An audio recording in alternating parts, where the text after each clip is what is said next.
Pembukaan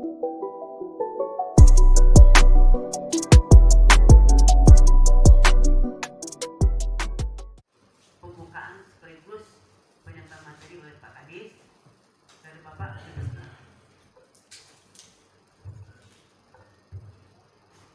Bismillahirrahmanirrahim. Assalamualaikum warahmatullahi wabarakatuh. Maka dengan mengucapkan Bismillahirrahmanirrahim, pertemuan sosialisasi terkait dengan pengelolaan pasar ini kami buka secara resmi.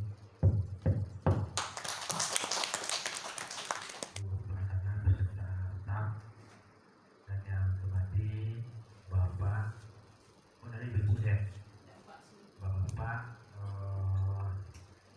pengelola pasar ikan dari Sumatera Barat yang hadir pada kesempatan ini. Saya lihat ini ada hasil dari Kota Padang, dari Padang Pariaman, Kota Solo, Kabupaten Solo, Kota Bukit Tinggi, Tanah Datar, Sijunjung, Pasaman, Pasaman Barat, dan saya. Ini terima kasih atas kehadiran Bapak semuanya yang sudah memenuhi undangan kami.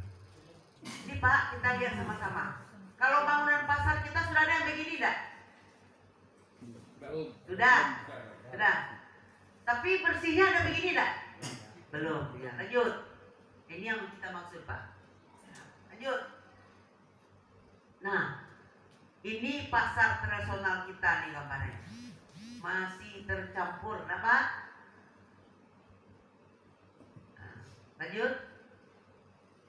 Ini di pasar rawa ini sudah displaynya sudah mulai tersusun. Lanjut. Nah, tidak terlaga awak pasar nanti kau Pak. Nah, lanjut.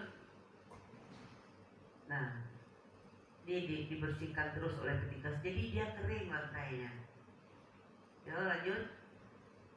Nah, ini display. Nah, ini masih sudah mulai tertata nih, dan kita lihat tuh gordnya itu tidak ada sampah. Ya, lanjut. Nah, ini peralatan yang mesti kita pakai, standarnya ini peralatan. Dan ini memang sudah sebagian kita pakai dan karena mungkin ini agak mahal, tapi kita juga banyak memakai yang dari celofan putih ya. Lanjut. Nah, ini pasar yang bersih Pak. Ada khusus tempat sampah. Lanjut. Nah, kalau sebenarnya di pasar-pasar juga yang bawah itu kan untuk ikan air tawar itu, di akuarium. Nah, lanjut. Jadi kurang nggak daunnya pakai Pak. Udah tempat. Ya. Nah, coba lihat nih. Jadi pembeli itu dia karena bersih ya enak lah kayaknya belanja. Ini di Bontang nih. Nah, tunggu. Nah, ini sebelum ini bagian pembersih nih.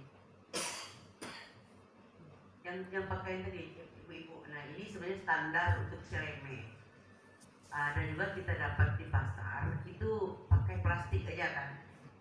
Nah, yang standarnya begini Pak. Jadi nanti bisa dibersihkan juga.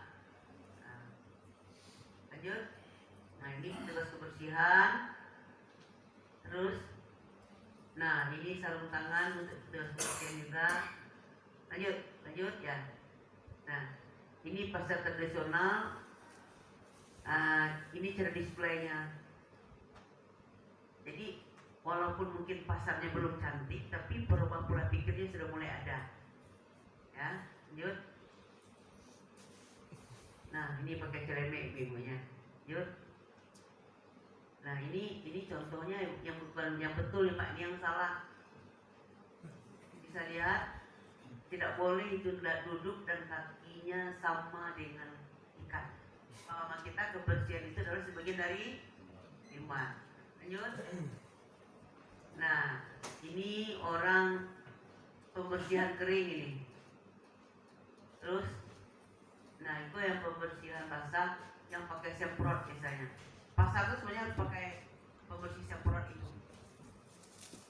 Nah, lanjut. Nah, itu mencuci tangan dan sabun. Terus, nah itu perbedaan di atas tuh pasar yang becek, kotor dan bau. Nah, sedek di bawahnya mulai gak berhasil. Jadi itulah yang kita maksud pertemuan bagaimana kita menuju pasar yang di bawah ini. Yuk.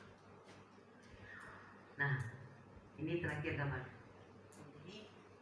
Jadi untuk kita menciptakan hal tersebut, memang ada prinsip ya yang harus kita lakukan. Kenapa? Karena orang itu butuh ikan pasti belinya ke pasar. Jadi kita mengusahakan bagaimana ikan yang tersedia di pasar tersebut bersih, sehat, tidak tercemar. Seperti itu tujuannya.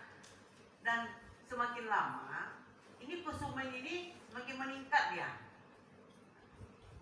Jadi memang dia menuntut ada perubahan juga. Nah, jadi ruang lingkupnya sebenarnya bagaimana sanitasi kok peralatan kok bebas lah dari hal-hal yang mencemari ikan.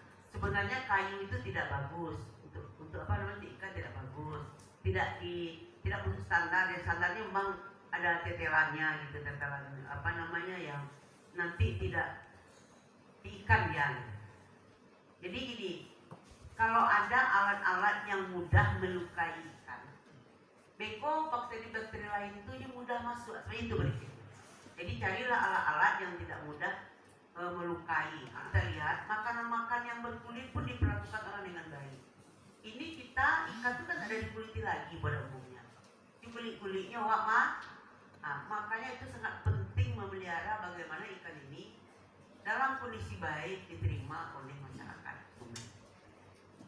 Tujuannya itu ya nanti dari pelatih kita memberikan panduan bagi para pemangku kepentingannya seperti bapak-bapak yang pengelola yang akan nanti bagaimana kita mensosialisasikan agar pasar Rawakko berkembang menuju ke arah yang lebih baik dan bersih. Nah, jadi ini tujuannya ya, terwujudnya personal pasar ikan internasional menuju standar dan tersedianya hasil perikanan yang bermutu dan aman dikonsumsi. Jadi itu secara umum dari gambaran kita yang akan kita yang kita bahas hari ini. Lanjut. Nah, ini pasar yang sudah bagus. Jadi tahun ini kami memang rencana mau melakukan titik pembelajaran. Mungkin ada beberapa pedagang ya. Kita akan coba nanti seleksi yang kira-kira nanti betul-betul nanti bisa membawa perubahan kepada pasar yang dia kelola. Lanjut.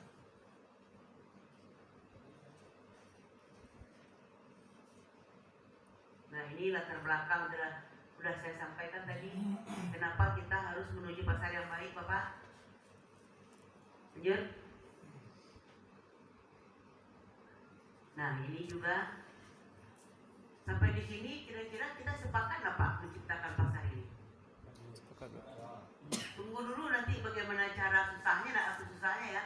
Tapi berarti kita sudah sama sepemikiran ya. Kita mau menuju yang baik ya. Jadi ini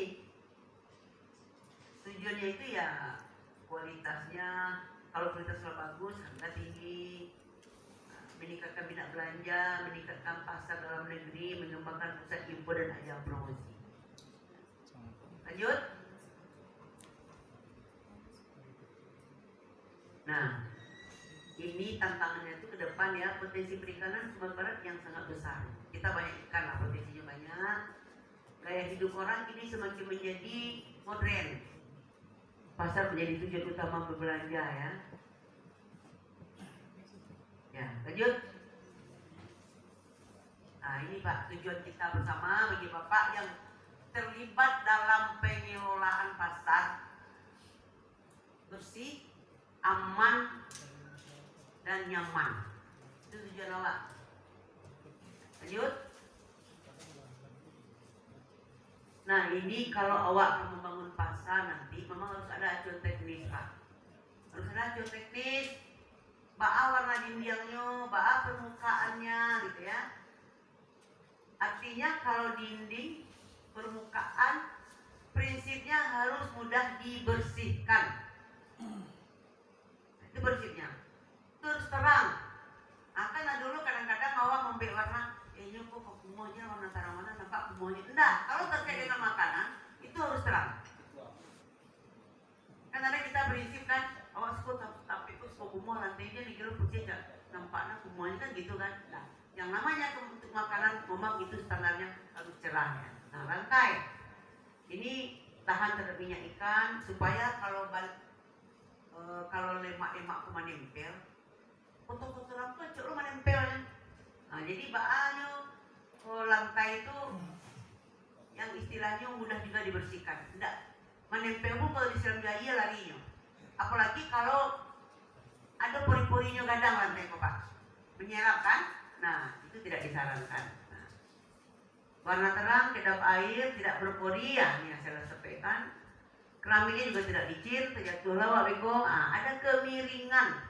Nah, kemiringan ini kalau ada namanya kita terlepas, tidak bisa terlepas dari air, itu harus ada kemiringan sehingga nanti ketika membersihkan itu dia mengarah. Lanjut. Nah, ini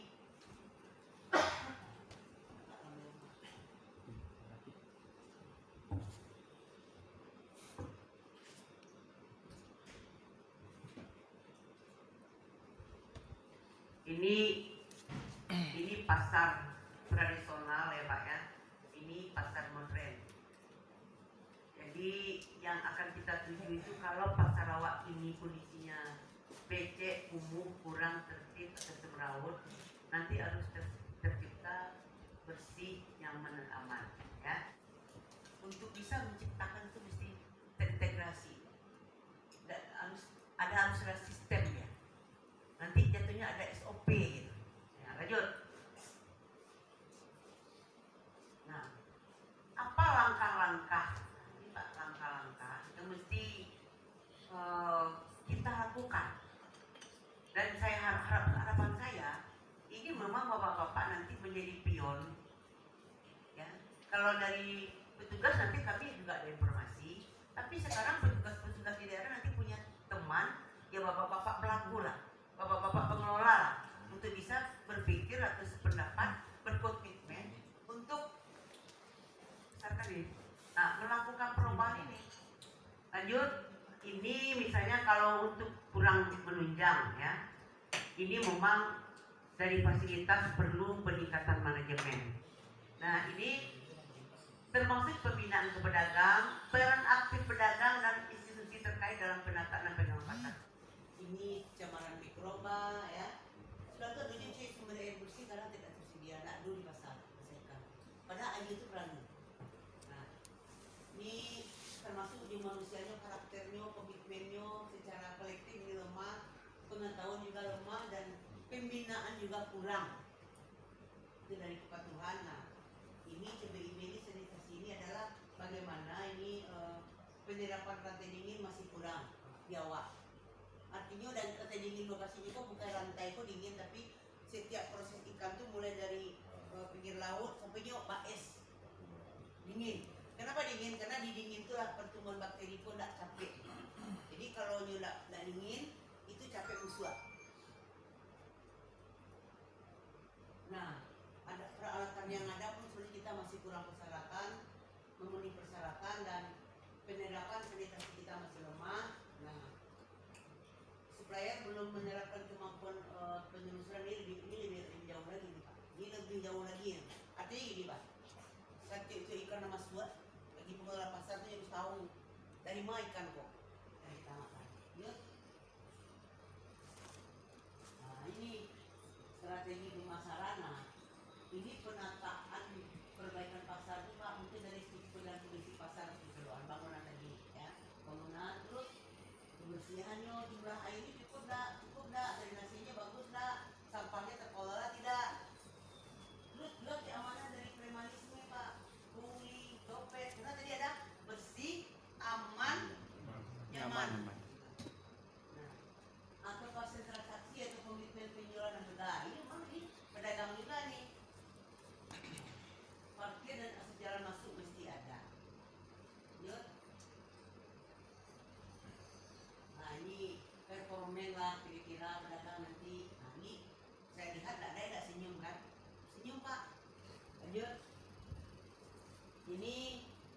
pembinaan perpanjangan ikan dan pengaturan lapak. Pembinaan perpanjangan ikan ini misalnya kalau kita lihat orang yang sudah mulai pakai wadah. Baik Bapak, yang kami hormati terkait dengan pasar ini Pak, memang ini gawe dinas perintah ya Bu. Tapi kalau untuk ikannya gawe dari dinas kelautan dan perikanan. Kalau saya berbicara ini Pak, termasuk ikan, termasuk pasarnya. Karena pengelola pasar itu termasuk mengelola ikan juga Pak. Betul Pak? Jadi kita mungkin masuk di materi Pak. Kita harus paham dulu Pak apa itu pasar. Jadi pasar itu Pak merupakan infrastruktur tempat transaksi antara penjual dan pembeli. Jadi pasar itu ada dua Pak. Ada pasar fisik dan ada pasar non fisik. Pasar fisik yaitu pasar infrastruktur yang tempat transaksi antara penjual dengan pembeli. Itu yang dinamakan pasar fisik. Sedangkan non fisik yaitu terjadinya transaksi antara penjual dan pembeli. Itu yang dinamakan dengan non fisik. Tujuannya yaitu untuk kesejahteraan masyarakat. Kita lanjutkan. Ini Pak pasar. Kalau kita di Sumatera Barat ini Pak lebih banyaknya pasar rakyat Pak. Pasar rakyat ada 532 pasar yang ada di Sumatera Barat. Kita lanjut. Ini ada ciri-ciri pasar. Mungkin Bapak sudah tahu ada proses jual beli barang melalui proses tawar-menawar. Ada barang yang dijual umumnya keperluan memasak, ditutup kalau pasar rakyat. Harga barang yang diperjualbelikan relatif murah dan terjangkau. Kalau dibandingkan dengan supermarket, mana yang lebih murah Pak? Lebih murah pasar rakyat. Area pasar tradisional biasanya di tempat yang terbuka. Syarat-syarat pasar, adanya penjual dan pembeli, adanya barang yang dijual belikan, terjadinya kesepakatan harga dan transaksi. Ini jenis-jenis pasar. Pasar harian seperti pasar raya itu sudah termasuk pasar harian Pak, karena jual belinya setiap hari. Pasar mingguan, pasarnya di hari Minggu, ya Pak. Pasar tahunan seperti PRJ, PRP, pasar temporer seperti bazar, pasar murah itu pasar temporer. Menurut bentuknya ada pasar nyata. Pasar nyata itu nampak pasar depan seperti pasar swalayan, pasar tradisional seperti pasar yang kita sekarang ini Pak. Pasar yang tidak nyata atau abstrak itu kan sekarang sudah banyak Pak, pasar-pasar online. Itu online itu sudah termasuk pasar Pak, karena terjadi transaksi antara penjual dan pembeli. Sedangkan menurut transaksinya pasar tradisional, barang kebutuhan pokok, dan pasar modern, mall, bazar dan tempat-tempat modern. Kita lanjut Pak. Ciptakanlah pasar yang bersih, nyaman, higienis. Bagaimana pasar yang aman, nyaman, sehat dan tertib, bersih dan tidak bau. Jadi ada sirkulasi yang baik, bersih udara, orang dan barang, ventilasi udara yang cukup. Kita ikan kan biasanya kan ada ventilasi, lah cukup ventilasinya Pak. Kita buka, kita tutup kan Pak. Memiliki zonasi termasuk di dalamnya menyediakan tempat kuliner. Zonasi itu maksudnya begini Pak. Kalau tempat ikan, khusus tempat ikan, tidak boleh kuliner, tidak boleh makanan. Tempat daging, pakaian. Jadi harus ada zona-zonanya Pak. Ada pangan basah, pangan kering, ada pakaian, ada makanan, ada kuliner, itu harus terpisah. Jadi harus memiliki fasilitas yang lengkap, harus ada musola, toilet, sumber air yang cukup. Ini karakteristik budaya berdagang masyarakat pesisir. Ada yang berbentuk horizontal. Horizontal itu kegiatan pedagang ini merupakan alur kegiatan nelayan, mulai dari pendaratan ikan di dermaga hingga pengangkutan ikan ke tempat pemasaran. Contohnya di PPI ya Pak, di dermaga, nanti diangkut ke tempat pemasaran pasar. Itu kalau horizontal. Lanjut Pak. Dan ada floating market atau pasar terapung. Jadi budaya berdagang ikan di atas kapal atau perahu ini sangat khas dengan budaya masyarakat pesisir yang sudah ada sejak dahulu. Pasar terapung adalah kegiatan pemasaran yang sama persis dengan pasar di darat, di mana terdapat sejumlah pedagang yang menempati tempat berdagang. Yang ketiga yaitu integrasi antara kegiatan pendaratan, pengolahan dan pemasaran ikan. Contohnya nanti ikan yang sudah diolah Pak. Contohnya seperti ikan yang diasap atau ikan teri yang sudah dimasak ya Pak. Oke Bapak Ibu, mungkin kalau untuk materi nanti bisa diminta ke panitia Bapak Ibu. Mungkin kita lanjut ke mungkin lebih banyaknya ke diskusi ya Pak. Terima kasih.